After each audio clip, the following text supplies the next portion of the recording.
I'm obsessed with the pain. I ingest, I retain, assess and I change. Possessed by the thought I'll be free one day from society's restraints. Money, clout, and fame, a disease, a plague.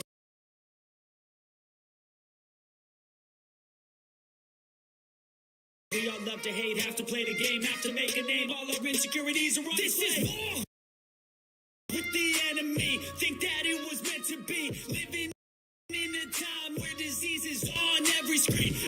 I won't let them fester me. I know most are festering. Negativity is a plague for the mentally weak.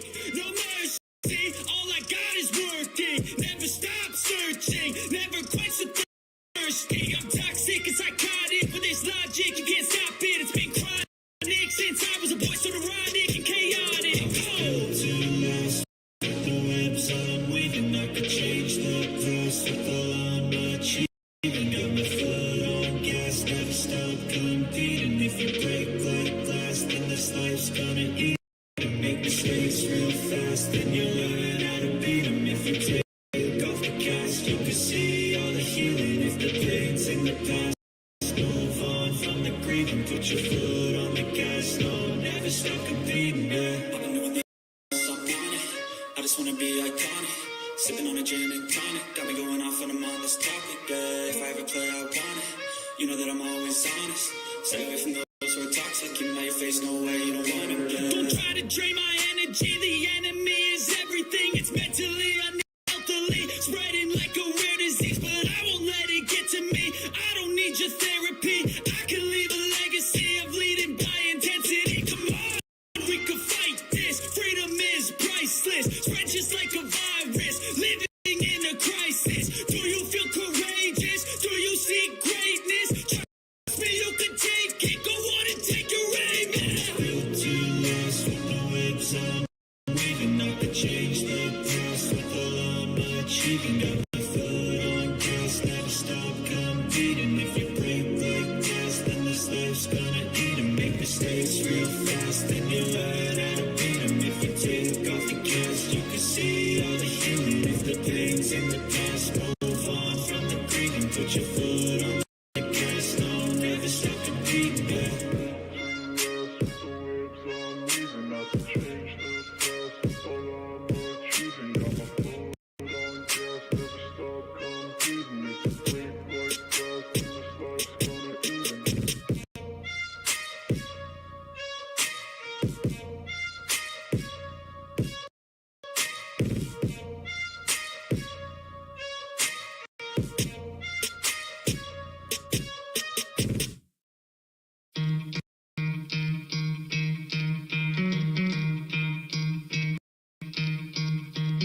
You could try to play it, but you're never gonna beat me. Look the other way, what I'm doing ain't easy. Bloody hands stained from the people who deceive me. Bloody hands break through the chains, go free me. Looking for change, looking for pain. Pulling a mob, pushing a train. I never stop, stick to a lane. Pick up the pieces and go rearrange.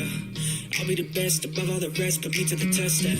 Expect nothing less, your check as I'm chess. What's happening next? He got the venom, a tangible weapon, no coming in second. This life is a lesson. He got a new engine from pain, it's a blessing. New focus, no guessing, just hold an obsession. All in his possession, you got their attention. I'll leave an impression and take your redemption. Just kill no discretion. Your mind is a weapon. 11-11 is time for progression. Oh, you could try to play, but you're never gonna beat me. Look the other way, what I'm doing ain't easy. Bloody hands stained from the people who deceive me. Bloody hands break through the chains, go free me. People as sheep, move feet, hurt it easy. You don't wanna be fast asleep on this healing. Better stand up.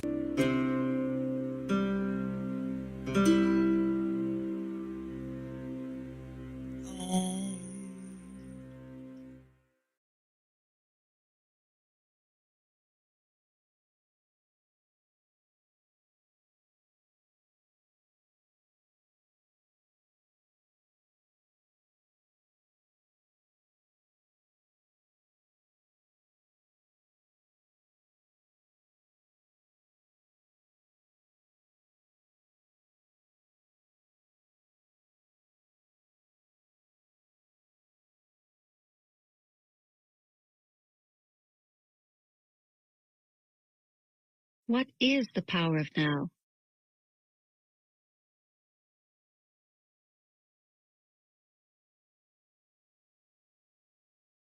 None other than the power of your presence, your consciousness liberated from thought forms.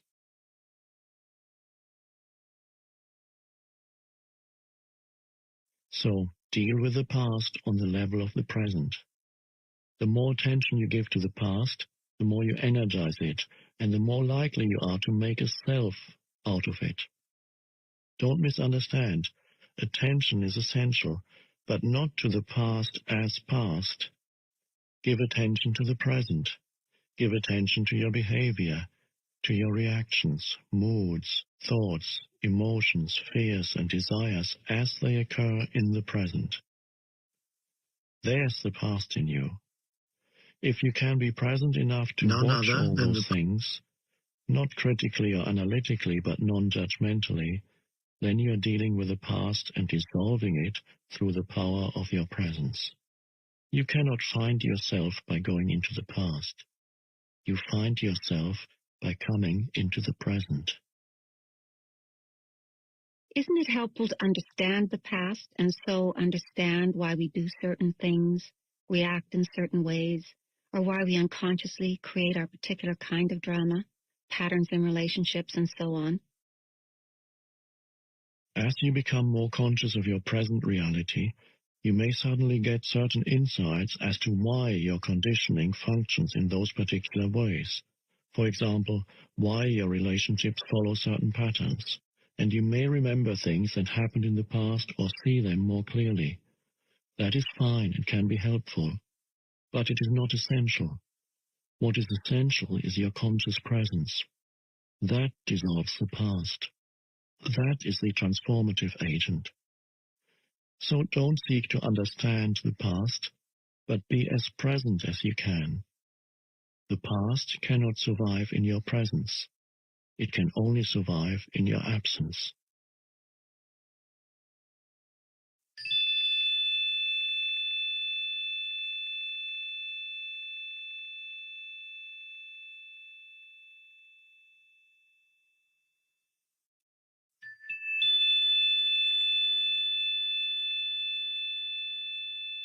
Chapter 5. The State of Presence. You keep talking about the state of presence as the key. I think I understand it intellectually, but I don't know if I have ever truly experienced it. I wonder, is it what I think it is, or is it something entirely different? It's not what you think it is. You can't think about presence, and the mind can't understand it. Understanding presence is being present. Try a little experiment. Close your eyes and say to yourself, I wonder what my next thought is going to be. Then become very alert and wait for the next thought. Be like a cat watching a mouse hole. What thought is going to come out of the mouse hole? Try it now.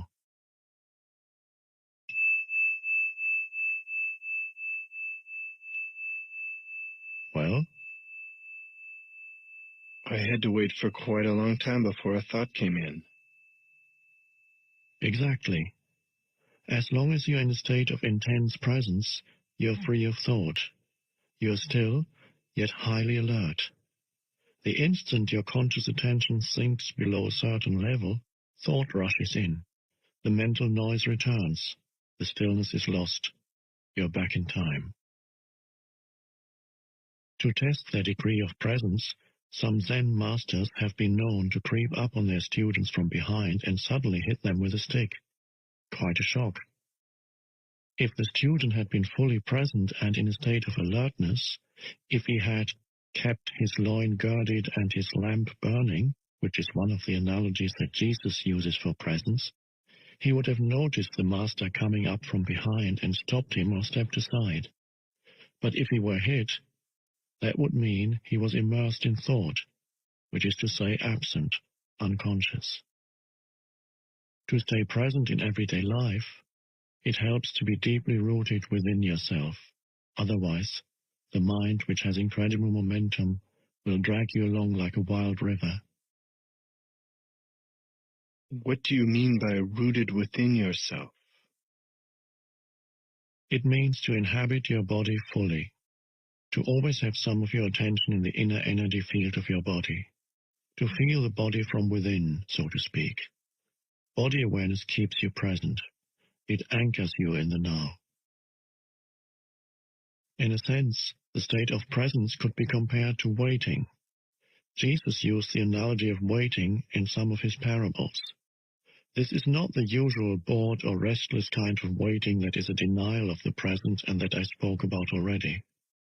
It is not a waiting in which your attention is focused on some point in the future and the present is perceived as an undesirable obstacle that prevents you from having what you want.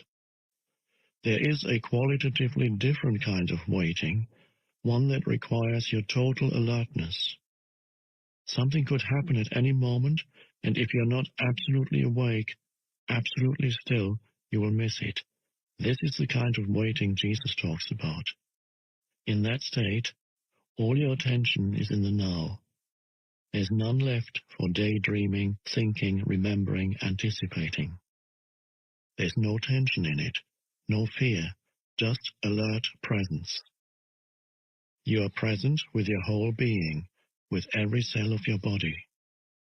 In that state, the you that has a past and a future, the personality if you like, is hardly there anymore. And yet nothing of value is lost. You are still essentially yourself.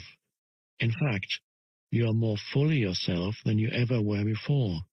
Or rather, it is only now that you are truly yourself. Be like a servant waiting for the return of the master, says Jesus. The servant does not know at what hour the master is going to come.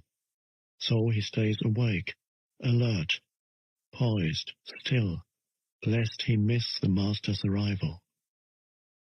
In another parable, Jesus speaks of the 5 careless, unconscious women who do not have enough oil, consciousness, to keep their lamps burning, stay present, and so miss the bridegroom, the now, and don't get to the wedding feast, enlightenment.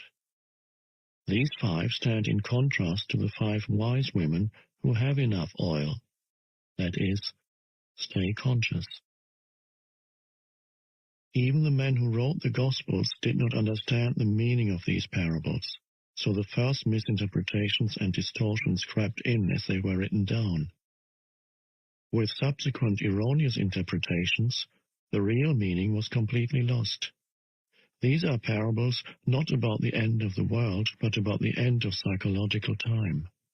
They point to the transcendence of the egoic mind and the possibility of living in an entirely new state of consciousness. What you have just described is something that I occasionally experience for brief moments when I am alone and surrounded by nature. Yes, Zen masters use the word satori to describe a flash of insight, a moment of no mind and total presence. Although satori is not a lasting transformation, be grateful when it comes, for it gives you a taste of enlightenment. You may indeed have experienced it many times without knowing what it is and realizing its importance. Presence is needed to become aware of the beauty, the majesty, the sacredness of nature. Have you ever gazed up into the infinity of space on a clear night, awestruck by the absolute stillness and inconceivable vastness of it? Have you listened, truly listened, to the sound of a mountain stream in the forest, or the song of a blackbird at dusk on a quiet summer evening? To become aware of such things, the mind needs to be still. You have to put down for a moment your personal baggage of problems, of past and future, as well as all your knowledge. Otherwise, you will see but not see, hear but not hear. Your total presence is required. Beyond the beauty of the external forms, there's more here, something that cannot be named, something ineffable, some deep inner holy essence. Whenever and wherever there's beauty, this inner essence shines through somehow. It only reveals itself to you when you are present.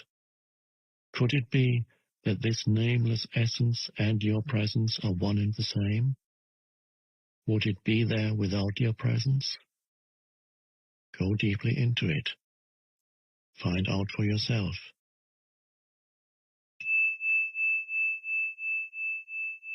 When you experience those moments of presence, you likely didn't realize that you were briefly in a state of no mind. This is because the gap between that state and the influx of thought was too narrow. Your satori may only have lasted for a few seconds before the mind came in, but it was there. Otherwise, you would not have experienced the beauty. Mind can neither recognize nor create beauty. Only for a few seconds, while you were completely present, was that beauty or that sacredness there. Because of the narrowness of that gap and a lack of vigilance and alertness on your part, you were probably unable to see the fundamental difference between the perception, the thoughtless awareness of beauty, and the naming and interpreting of it as thought. The time gap was so small that it seemed to be a single process. The truth is, however, that the moment thought came in, all you had was a memory of it. The wider the time gap between perception and thought, the more depth says to you as a human being, which is to say, the more conscious you are. Many people are so imprisoned in their minds that the beauty of nature does not really exist for them. They might say, "What a pretty flower," but that's just a mechanical mental labeling. Because they are not still, not present, they don't truly see the flower, don't feel its essence, its holiness, just as they don't know themselves, don't feel their own essence, their own holiness. Because we live in such a mind-dominated culture, most modern art, architecture, music, and literature are devoid of beauty, of inner essence, with very few exceptions. The reason is that the people who create those things cannot, even for a moment, free themselves from their mind. So they are never in touch with that place within where true creativity and beauty arise. The mind left to itself creates monstrosities, and not only in art galleries. Look at our urban landscapes and industrial wastelands. No civilization has ever produced so much ugliness. Is presence the same as being? When you become conscious of being, what is really happening is that being becomes conscious of itself. When being becomes conscious of itself, that's presence. Since being, consciousness, and life are synonymous, we could say that presence means consciousness becoming conscious of itself, or life attaining self-consciousness. But don't get attached to the words, and don't make an effort to understand this. There's nothing that you need to understand before you can become present. I do understand what you just said, but it seems to imply that being, the ultimate transcendental reality, is not yet complete, that it is undergoing a process of development. Does God need time for personal growth? Yes, but only seen from the limited perspective of the manifested universe. In the Bible, God declares, "I am the Alpha and the Omega, and I am the living one." In the timeless realm where God dwells, which is also your home, the beginning and the end, the Alpha and the Omega, are one, and the essence of everything that ever has been and ever will be is eternally present in an unmanifested state of oneness and perfection, totally beyond anything the human mind can ever imagine or comprehend. In our world of seemingly separate forms, however, timeless perfection is an inconceivable concept. Here, even consciousness, which is the light emanating from the eternal source, seems to be subject to a process of development, but this is due to our limited perception. It is not so in absolute terms. Nevertheless, let me continue to speak for a moment about the evolution of consciousness in this world. Everything that exists has being, has God essence, has some degree of consciousness. Even a stone has rudimentary consciousness, otherwise it would not be, and its atoms and molecules would disperse. Everything is alive. The sun, the earth, plants, animals, humans, all are expressions of consciousness in varying degrees, consciousness manifesting as form. The world arises when consciousness takes on shapes and forms, thought forms and material forms. Look at the millions of life forms on this planet alone, in the sea, on land, in the air, and then each life form is replicated millions of times. To what end? Is someone or something playing a game with form? This is what the ancient seers of India asked themselves. They saw the world as Leela, a kind of divine game that God is playing. The individual life forms are obviously not very important in this game. In the sea, most life forms don't survive for more than a few minutes after being born. The human form turns to dust pretty quickly too, and when it is gone, it is as if it had never been. Is that tragic or cruel? Only if you create a separate identity for each form, if you forget that its consciousness is God essence expressing itself in form. But you don't truly know that until you realize your own God essence as pure consciousness.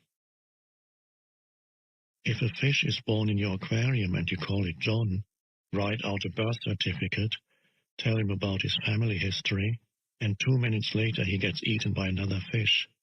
That's tragic. But it's only tragic because you projected a separate self where there was none.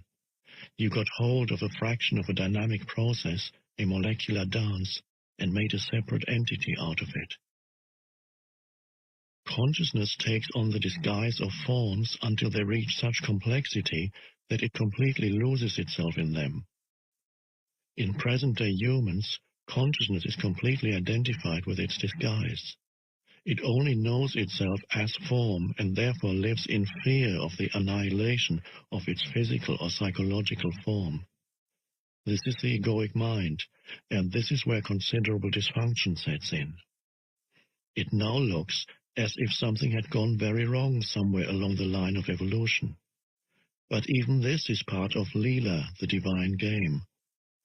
Finally, the pressure of suffering created by this apparent dysfunction forces consciousness to disidentify from form and awakens it from its dream of form.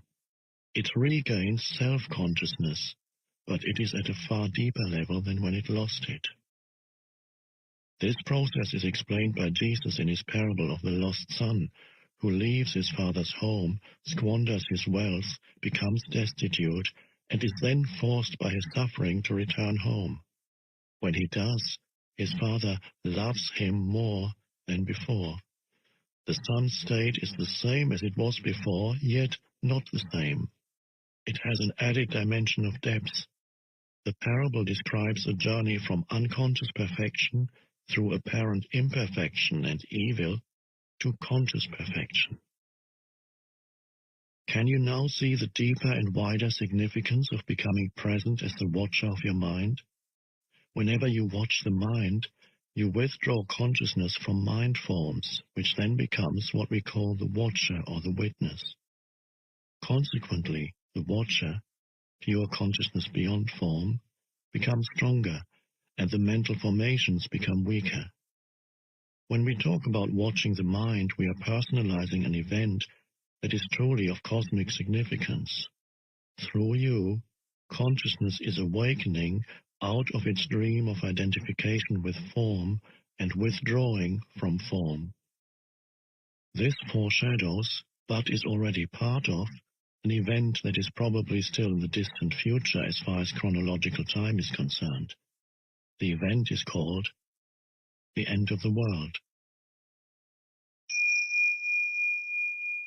When consciousness frees itself from its identification with physical and mental forms, it becomes what we may call pure or enlightened consciousness, or presence. This has already happened in a few individuals, and it seems destined to happen soon on a much larger scale, although there's no absolute guarantee that it will happen. Most humans are still in the grip of the egoic mode of consciousness, identified with their mind and run by their mind. If they do not free themselves from their mind in time, they will be destroyed by it. They will experience increasing confusion, conflict, violence, illness, despair, madness. Egoic mind has become like a sinking ship. If you don't get off, you will go down with it. The collective egoic mind is the most dangerously insane and destructive entity ever to inhabit this planet.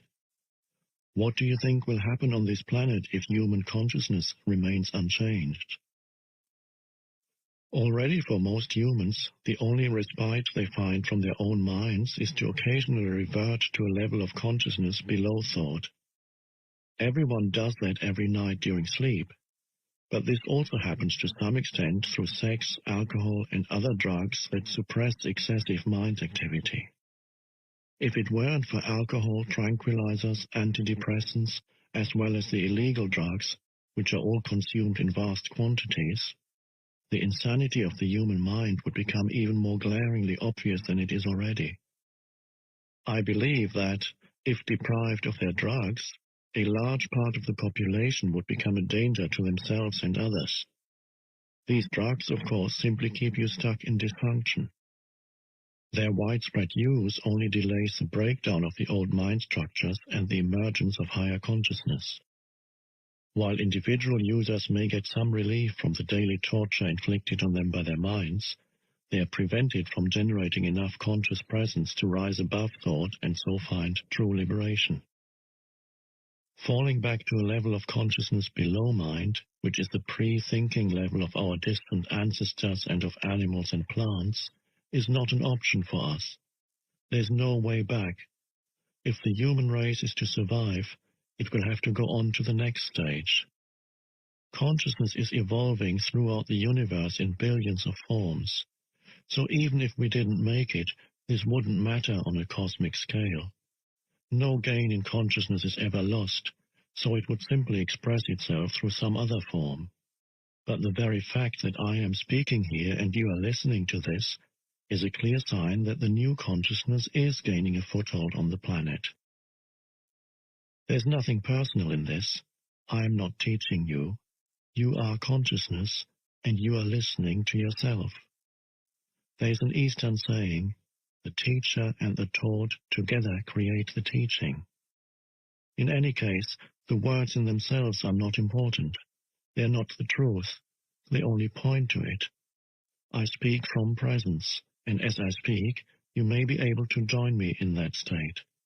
Although every word that I use has a history, of course, and comes from the past, as all language does, the words that I speak to you now are carriers of the high energy frequency of presence, quite apart from the meaning they convey as words. Silence is an even more potent carrier of presence.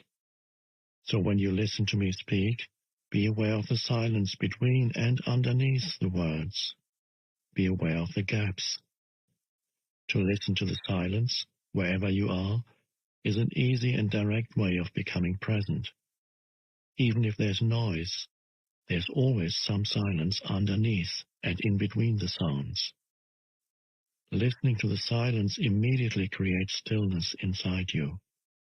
Only the stillness in you can perceive the silence outside. And what is stillness other than presence, consciousness freed from thought forms? Here's the living realization of what we have been talking about.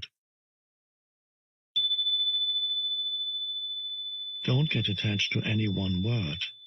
You can substitute Christ for presence if that is more meaningful to you.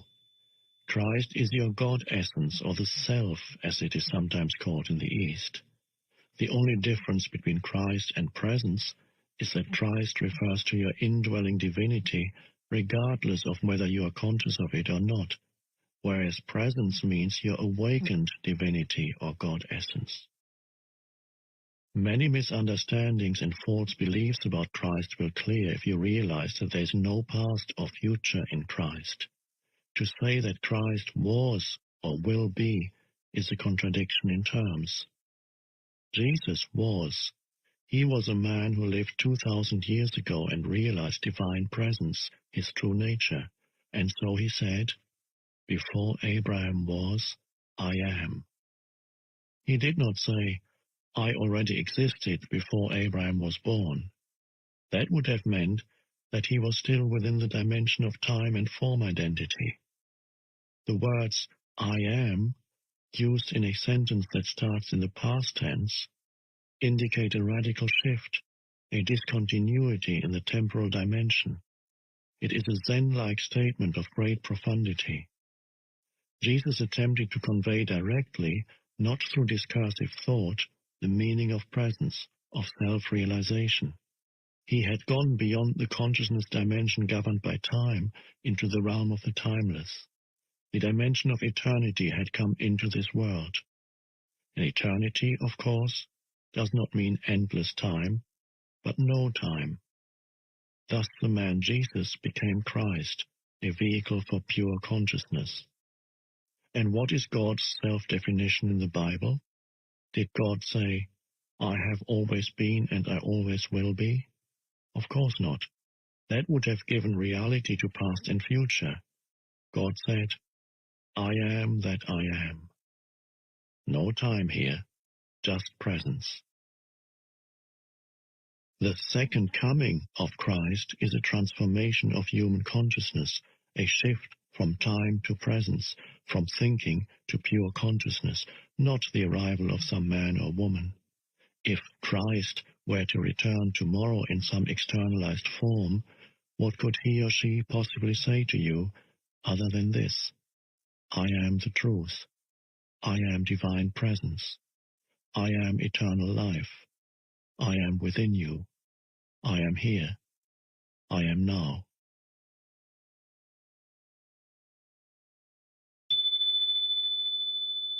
Never personalize Christ.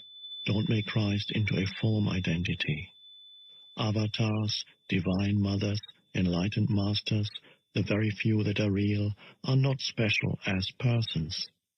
Without a false self to uphold, defend, and feed, they are more simple, more ordinary than the ordinary man or woman.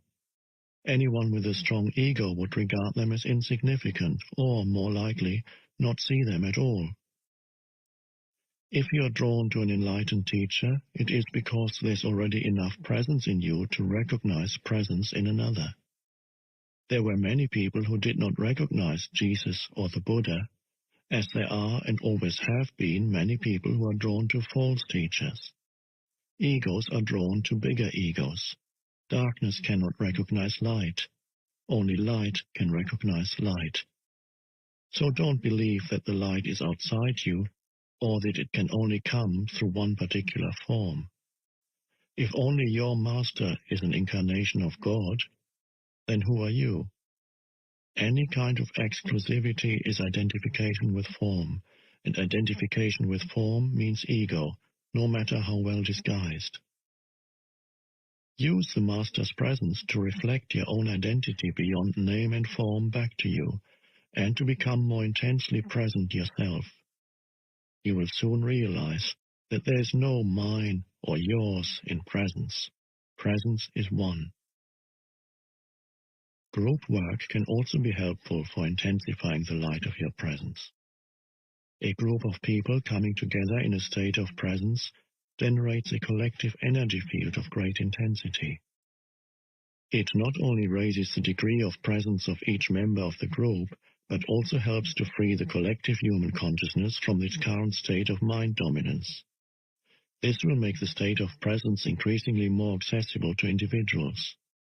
However, unless at least one member of the group is already firmly established in it and thus can hold the energy frequency of that state, the egoic mind can easily reassert itself and sabotage the group's endeavors.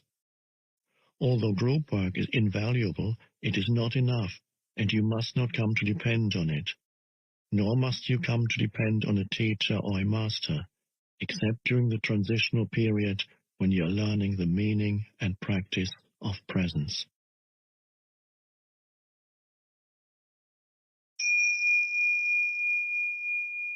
Chapter 6. The Inner Body. You spoke earlier about the importance of having deep roots within, or inhabiting the body. Can you explain what you meant by that? The body can become a point of access into the realm of being. Let's go into that more deeply now. I'm still not quite sure if I fully understand what you mean by being. Water? What do you mean by that? I don't understand it. This is what a fish would say if it had a human mind. Please stop trying to understand being. You have already had significant glimpses of being, but the mind will always try to squeeze it into a little box and then put a label on it. It cannot be done. It cannot become an object of knowledge. In being, subject and object merge into one. Being can be felt as the ever-present I am that is beyond name and form. To feel and thus to know that you are, and to abide in that deeply rooted state is enlightenment, is the truth that Jesus says will make you free. Free from what? Free from the illusion that you are nothing more than your physical body and your mind. This illusion of the self, as the Buddha calls it, is the core error. Free from fear, in its countless disguises as the inevitable consequence of that illusion. The fear that is your constant tormentor as long as you derive your sense of self only from this ephemeral and vulnerable form. And free from sin, which is the suffering you unconsciously inflict on yourself and others, as long as this illusory sense of self governs what you think, say, and do. I don't like the word sin. It implies that I'm being judged and found guilty. I can understand that.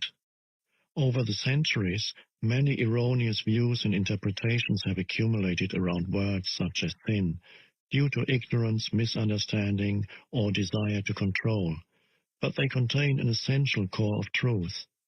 If you are unable to look beyond such interpretations and so cannot recognize the reality to which the word points, then don't use it. Don't get stuck on the level of words. A word is no more than a means to an end. It's an abstraction. Not unlike a signpost, it points beyond itself. The word honey isn't honey. You can study and talk about honey for as long as you like, but you won't really know it until you taste it. After you've tasted it, the word becomes less important to you. You won't be attached to it anymore. Similarly, you can talk or think about God continuously for the rest of your life, but does that mean you know or have even glimpsed the reality to which the word points? It really is no more than an obsessive attachment to a signpost, a mental idol. The reverse also applies. If, for whatever reason, you disliked the word honey, that might prevent you from ever tasting it. If you had a strong aversion to the word God, which is a negative form of attachment, you may be denying not just the word, but also the reality to which it points.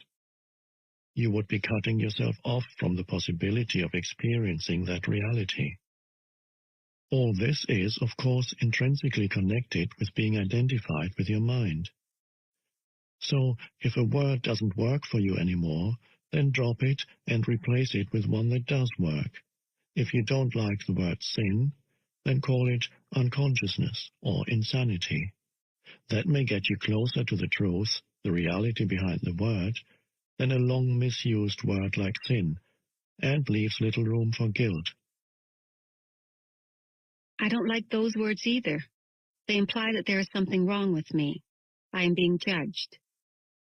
Of course there's something wrong with you, and you're not being judged. I don't mean to offend you personally, but do you not belong to the human race that has killed over 100 million members of their own species in the 20th century alone? You mean guilt by association? It is not a question of guilt, but as long as you are run by the egoic mind, you are part of the collective insanity. Perhaps you haven't looked very deeply into the human condition in its state of dominance by the egoic mind. Open your eyes and see the fear, the despair, the greed, and the violence that are all pervasive. See the heinous cruelty and suffering on an unimaginable scale that humans have inflicted and continue to inflict on each other as well as on other life forms on the planet. You don't need to condemn, just observe. That is sin. That is insanity. That is unconsciousness. Above all, don't forget to observe your own mind. Seek out the root of the insanity there. You said that identification with our physical form is part of the illusion. So how can the body, the physical form, bring you to a realization of being? The body that you can see and touch cannot take you into being. But that visible and tangible body is only an outer shell, or rather a limited and distorted perception of a deeper reality. In your natural state of connectedness with being, this deeper reality can be felt every moment as the invisible inner body, the animating presence within you. So to inhabit the body is to feel the body from within, to feel the life inside the body and thereby come to know that you are beyond the outer form. But that is only the beginning of an inward journey that will take you ever more deeply into a realm of great stillness and peace, yet also of great power and vibrant life. At first, you may only get fleeting glimpses of it, but through them you will begin to realize that you are not just a meaningless fragment in an alien universe, briefly suspended between birth and death, allowed a few short-lived pleasures, followed by pain and ultimate annihilation. Underneath your outer form, you are connected with something so vast, so immeasurable and sacred, that it cannot be conceived or spoken of. Yet I'm speaking of it now. I'm speaking of it not to give you something to believe in, but to show you how you can know it for yourself. You are cut off from being as long as your mind takes up all your attention. When this happens, and it happens continuously for most people, you are not in your body. The mind absorbs all your consciousness and transforms it into mind stuff. You cannot stop thinking. Compulsive thinking has become a collective disease. Your whole sense of who you are is then derived from mind activity. Your identity, as it is no longer rooted in being, becomes a vulnerable and ever-needy mental construct, which creates fear as the predominant underlying emotion. The one thing that truly matters is then missing from your life: awareness of your deeper self, your invisible and indestructible reality. To become conscious of being, you need to reclaim consciousness from the mind. This is one of the most essential tasks on your spiritual journey. It will free vast amounts of consciousness that previously had been trapped in useless and compulsive thinking. A very effective way of doing this is simply to take the focus of your attention away from thinking and direct it into the body, where being can be felt in the first instance as the invisible energy field that gives life to what you perceive as the physical body. Please try it now. You may find it helpful to close your eyes for this practice. Later on, when being in the body has become natural and easy, this will no longer be necessary. Direct your attention into the body. Feel it from within. Is it alive? Is there life in your hands, arms, legs, and feet? In your abdomen, your chest? Can you feel the subtle energy field that pervades the entire body and gives vibrant life to every organ and every cell? Can you feel it simultaneously in all parts of the body as a single field of energy?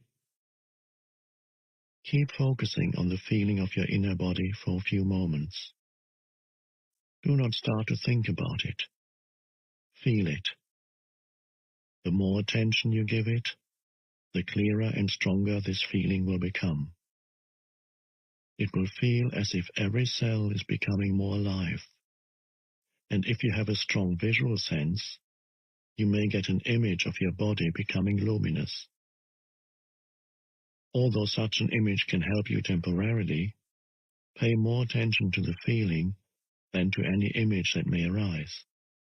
Any image, no matter how beautiful or powerful, is already defined in form, so there's less scope for penetrating more deeply. The feeling of your inner body is formless, limitless, and unfathomable. You can always go into it more deeply. If you cannot feel very much at this stage, pay attention to whatever you can feel. Perhaps there's just a slight tingling in your hands or feet. That's good enough for the moment. Just focus on the feeling. Your body is coming alive. Later, we will practice some more. Please open your eyes now, but keep some attention in the inner energy field of the body even as you look around the room. The inner body lies at the threshold between your form identity and your essence identity, your true nature. Never lose touch with it.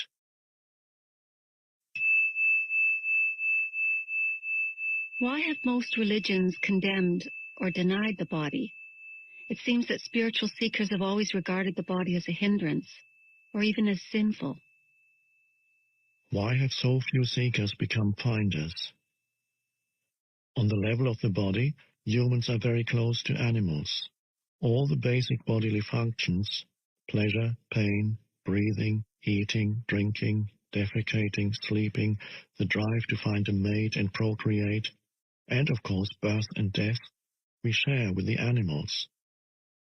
A long time after their fall from a state of grace and oneness into illusion, humans suddenly woke up in what seemed to be an animal body, and they found this very disturbing.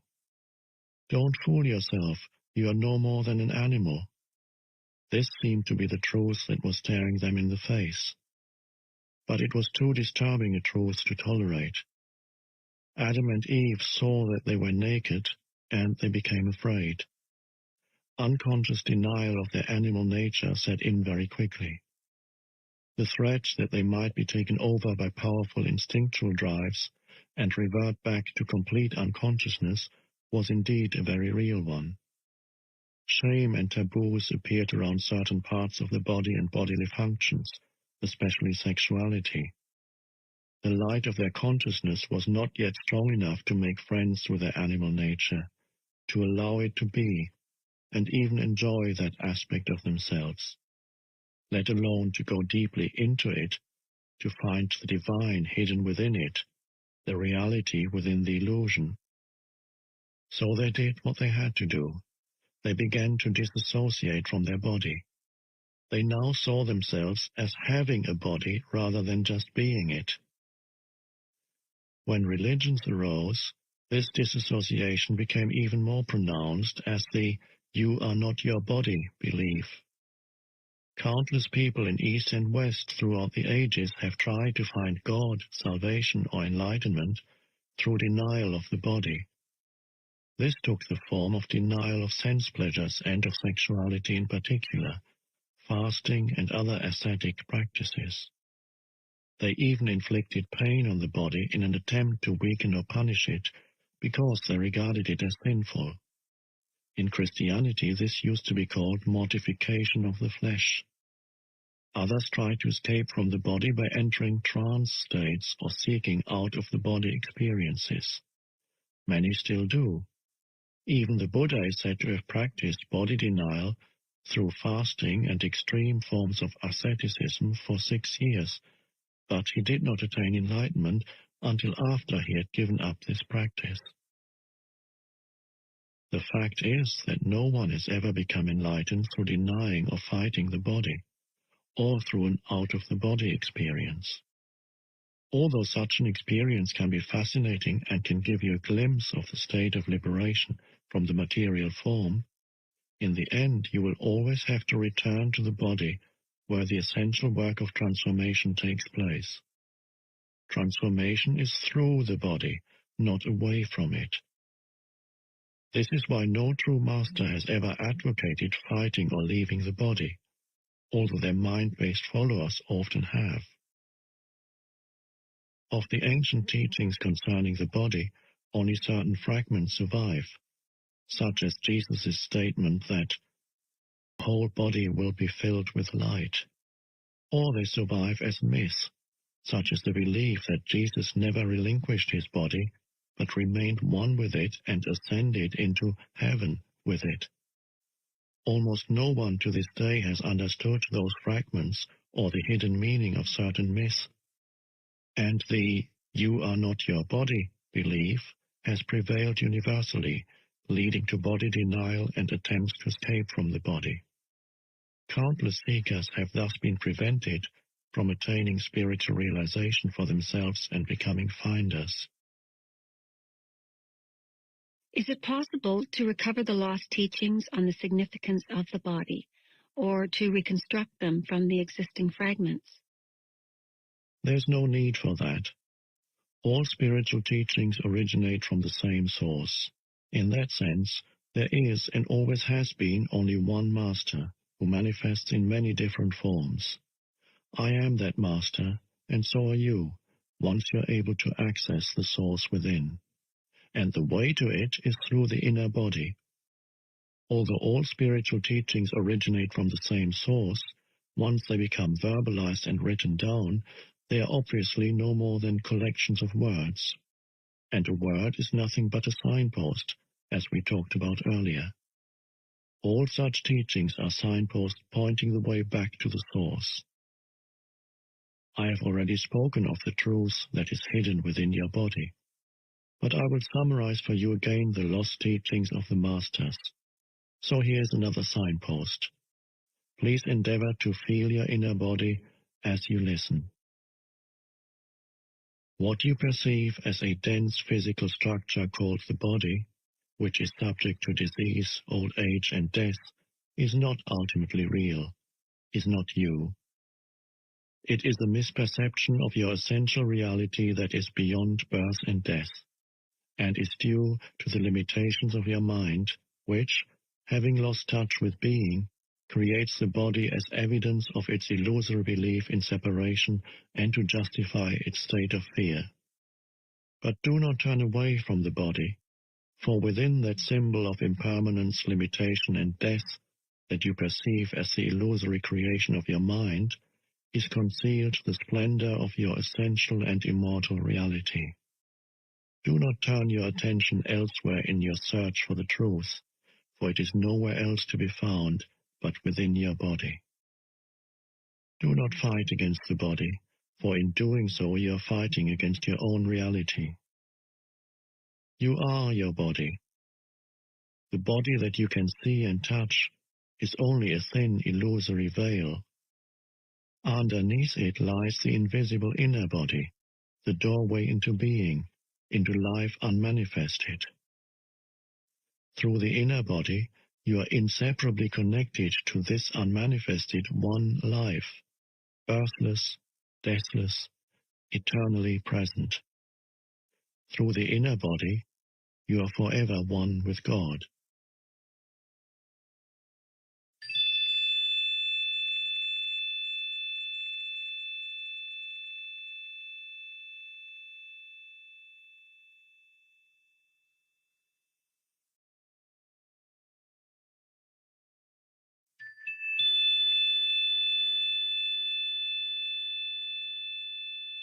The key is to be in a state of permanent connectedness with your inner body, to feel it at all times.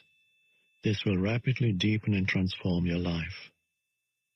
The more consciousness you direct into the inner body, the higher its vibrational frequency becomes, much like a light that grows brighter as you turn up the dimmer switch and so increase the flow of electricity. At this higher energy level, negativity cannot affect you anymore, and you tend to attract new circumstances that reflect this higher frequency.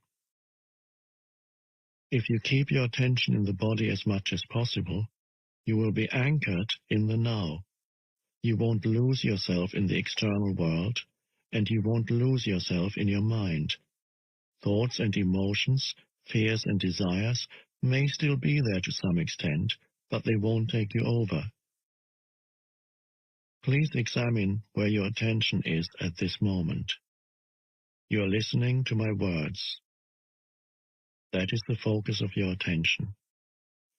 You are also peripherally aware of your surroundings, other people, and so on. Furthermore, there may be some mind activity around what you are hearing, some mental commentary. Yet there's no need for any of this to absorb all your attention. See if you can be in touch with your inner body at the same time. Keep some of your attention within. Don't let it all flow out. Feel your whole body from within as a single field of energy. It is almost as if you were listening with your whole body. Let this be your practice in the days and weeks to come. Do not give all your attention away to the mind and the external world.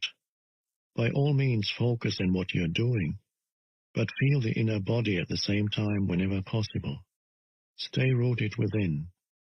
Then observe how this changes your state of consciousness and the quality of what you are doing. Whenever you are waiting, wherever it may be, use that time to feel the inner body. In this way, traffic jams and lineups become very enjoyable. Instead of mentally projecting yourself away from the now, go more deeply into the now by going more deeply into the body. The art of inner body awareness will develop into a completely new way of living, a state of permanent connectedness with being, and will add a depth to your life that you have never known before. It is easy to stay present as the observer of your mind when you are deeply rooted within your body. No matter what happens on the outside, nothing can shake you anymore. Unless you stay present, and inhabiting your body is always an essential aspect of it, you will continue to be run by your mind. The script in your head that you learned a long time ago, the conditioning of your mind, will dictate your thinking and your behavior. You may be free of it for brief intervals, but rarely for long. This is especially true when something goes wrong or there's some loss or upset. Your conditioned reaction will then be involuntary, automatic, and predictable, fueled by the one basic emotion that underlies the mind-identified state of consciousness: fear. So when such challenges come, as they always do, make it a habit to go within at once and focus as much as you can on the inner energy field of your body. This need not take long, just a few seconds, but you need to do it the moment that the challenge presents itself. Any delay will allow a conditioned mental-emotional reaction to arise and take you over. When you focus within and feel the inner body, you immediately become still and present as you are withdrawing consciousness from the mind. If a response is required in that situation, it will come up from this deeper level. Just as the sun is infinitely brighter than a candle flame, there is infinitely more intelligence in being than in your mind. As long as you are in conscious contact with your inner body, you are like a tree that is deeply rooted in the earth, or a building with a deep and solid foundation. The latter analogy is used by Jesus in the generally misunderstood parable of the two men who built a house. One man builds it on the sand, without a foundation, and when the storms and floods come, the house is swept away. The other man digs deep until he reaches the rock, then builds his house, which is not swept away by the floods. I felt very uncomfortable when I tried to put my attention on the inner body. There was a feeling of agitation and some nausea. So I haven't been able to experience what you're talking about. What you felt was a lingering emotion that you were probably unaware of until you started putting some attention into the body. Unless you first give it some attention, the emotion will prevent you from gaining access to the inner body, which lies at a deeper level underneath it. Attention does not mean that you start thinking about it. It means to just observe the emotion, to feel it fully, and so to acknowledge and accept it as it is. Some emotions are easily identified: anger, fear, grief, and so on. Others may be much harder to label. They may just be vague feelings of unease, heaviness, or constriction, halfway between an emotion and a physical sensation. In any case, what matters is not whether you can attach a mental label to it, but whether you can bring the feeling of it into awareness as much as possible. Attention is the key to transformation, and full attention also implies acceptance. Attention is like a beam of light, the focus power of your consciousness that transmutes everything into itself. In a fully functional organism, an emotion has a very short lifespan. It is like a momentary ripple or wave on the surface of your being.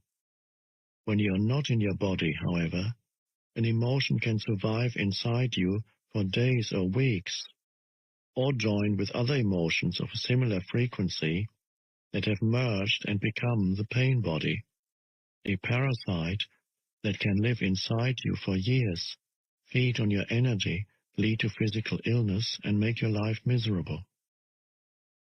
So place your attention on feeling the emotion and check whether your mind is holding on to a grievance pattern such as blame, self-pity, or resentment that is feeding the emotion. If that is the case, it means that you haven't forgiven. Non-forgiveness is often towards another person or yourself, but it may just as well be towards any situation or condition, past, present, or future, that your mind refuses to accept. Yes, there can be non-forgiveness even with regard to the future. This is the mind's refusal to accept uncertainty, to accept that the future is ultimately beyond its control. Forgiveness is to relinquish your grievance and so to let go of grief. It happens naturally once you realize that your grievance serves no purpose except to strengthen a false sense of self. Forgiveness is to offer no resistance to life, to allow life to live through you. The alternatives are pain and suffering, the greatly restricted flow of life energy, and in many cases physical disease. The moment you truly forgive, you have reclaimed your power from the mind. Non-forgiveness is the very nature of the mind, just as the mind-made false self, the ego, cannot survive without strife and conflict. The mind cannot forgive. Only you can. You become present. You enter your body. You feel the vibrant peace and stillness that emanate from being. That is why Jesus said, "Before you enter the temple, forgive."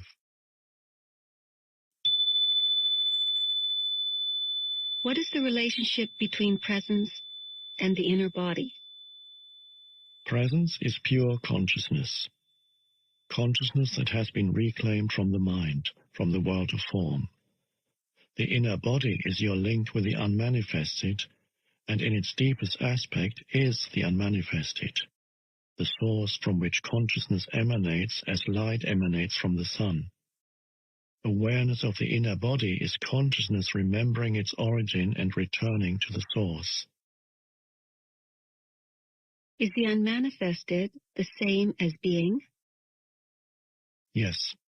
The word unmanifested attempts, by way of negation, to express that which cannot be spoken, thought, or imagined. It points to what it is by saying what it is not. Being, on the other hand, is a positive term. Please don't get attached to either of these words or start believing in them. They are no more than signposts. You said that presence is consciousness that has been reclaimed from the mind. Who does the reclaiming? You do. But since in your essence you are consciousness, We might as well say that it is an awakening of consciousness from the dream of form. This does not mean that your own form will instantly vanish in an explosion of light. You can continue in your present form, yet be aware of the formless and deathless deep within you.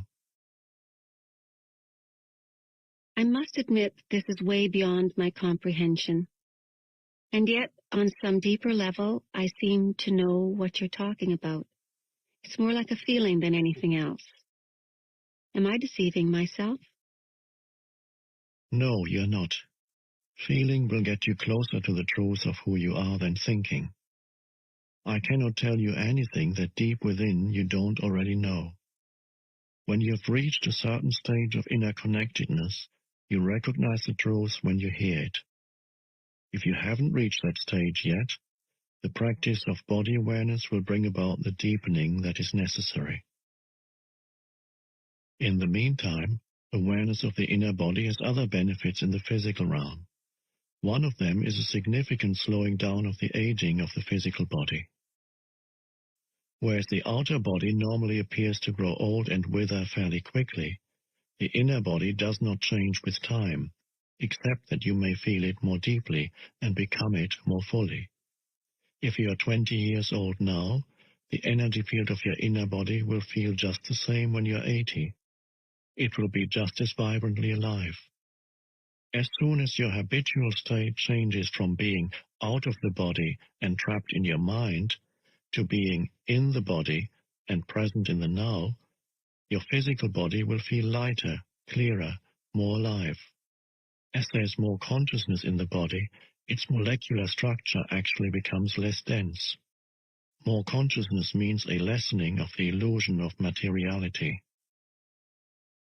When you become identified more with the timeless inner body than with the outer body, when presence becomes your normal mode of consciousness, and past and future no longer dominate your attention, you do not accumulate time anymore in your psyche and in the cells of the body. The accumulation of time as the psychological burden of past and future greatly impairs the cell's capacity for self-renewal. So if you inhabit the inner body, the outer body will grow old at a much slower rate, and even when it does, your timeless essence will shine through the outer form, and you will not give the appearance of an old person. Is there any scientific evidence for this? Try it out, and you will be the evidence. Another benefit of this practice in the physical realm is a great strengthening of the immune system which occurs when you inhabit the body. The more consciousness you bring into the body, the stronger the immune system becomes. It is as if every cell awakens and rejoices. The body loves your attention. It is also a potent form of self-healing. Most illnesses creep in when you are not present in the body,